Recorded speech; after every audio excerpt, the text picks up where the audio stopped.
Hello hello साथीहरू, आज चाहिँ मेरो यो के पठाउनु भएको छ के यसो अलिकति लानु पर्यो।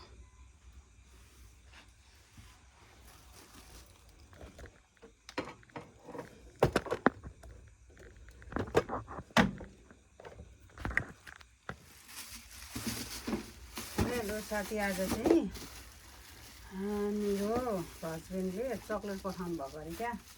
कति महिनामा आएको, 2-3 महिनामा चक्लेट आएछ। बहिनीलाई नपठाउनु भनेको, मेरो नन्दा बहिनीलाई भाउजू दाइले पठाउनु भएको मायाले भनेर क्या चक्लेट। यहाँ बस्नु चक्लेट अब 3 महिना पछाडि युकेको लन्डनको चक्लेट मेरो बुढोले बुढी छोराछोरीको लागि भनेर चक्लेट। हेर्नु साथीहरू कति हालिदिनुपर्छ। ओहो, बुढोले यत्रो माया गरेर चक्लेट। हेर्नु साथीहरू, ओ मिस यु बुढो। ल थ्याङ्क यू मेरो हस्बेन्डलाई, मेरो बहिनीले यत्रो दिनसम्म राखेर चक्लेट पठाइदिनु भएकोमा धन्यवाद छ बहिनीलाई। अब कस्तो छ है त चक्लेट साथीहरू, हेर्नु त अब लन्डनको चक्लेट अरे। अब चाख्नु पनि परिराखौँ, अब के गर्नु। दुईवटा छोरा चाहिँ अत्तालिसक्यो, यहाँ सानो छ नि त 4 वर्षको।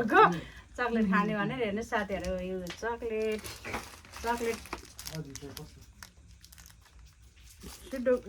बुढोले पठाइदिनु भएको चक्लेट है साथीहरू।